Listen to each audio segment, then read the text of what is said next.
1597년 조선은 일본의 침략을 막기 위해 이순신 장군의 지휘 아래 명량해전에서 전설적인 승리를 거두었습니다. 그가 이끈 전투는 단지 군사적 승리를 넘어서 조선의 운명을 바꾼 역사적인 사건이었습니다. 1592년 일본의 대규모 침략이 시작된 후 조선은 해상에서 큰 위기에 처했습니다. 일본은 조선의 해상 교통을 차단하며 지속적으로 공격을 이어갔고, 그 상황에서 이순신 장군은 해군을 재건하고 여러 차례 승리를 거두며 일본군의 해상 침략을 저지했습니다.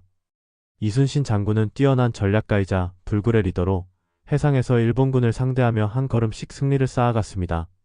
1597년 일본은 133척의 함선으로 조선을 완전히 제압하려 했습니다. 그에 비해 이순신 장군이 이끈 조선 해군은 불과 13척에 불과했죠.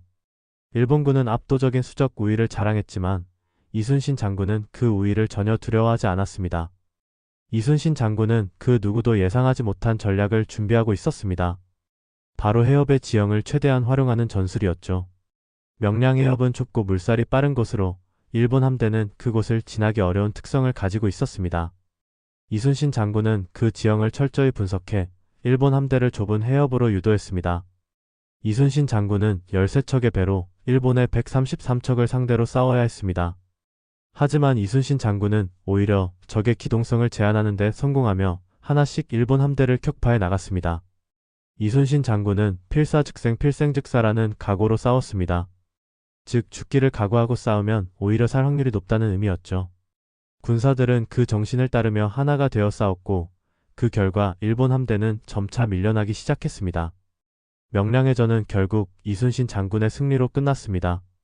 13척의 배로 133척의 일본 함대를 물리친 이 전투는 그야말로 기적과도 같은 승리였습니다. 일본군은 큰 피해를 입고 퇴각할 수밖에 없었습니다. 이순신 장군의 전략과 불굴의 의지는 조선 해군을 다시 한번 승리로 이끌었습니다. 이 승리는 단지 군사적인 승리를 넘어 조선 국민에게 희망을 안겨주었습니다.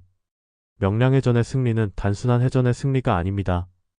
이순신 장군의 전략적 천재성과 불굴의 의지가 만들어낸 승리였고, 이는 조선에게 다시 한번 희망을 안겨주었습니다. 이순신 장군은 죽음을 두려워하지 않고 싸운다면 승리할 수 있다는 중요한 교훈을 남겼습니다. 그 불굴의 정신은 오늘날까지도 우리에게 큰 가르침을 주고 있습니다.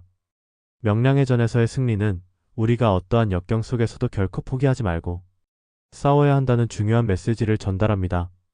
이순신 장군의 불굴의 의지는 오늘날에도 많은 이들에게 영감을 줍니다. 이순신 장군의 명량해전 승리는 단지 한 번의 전투의 승리가 아니라 오늘날까지도 계속해서 전해지는 정신적 승리입니다. 구독, 좋아요는 영상 제작에 많은 힘이 됩니다. 감사합니다.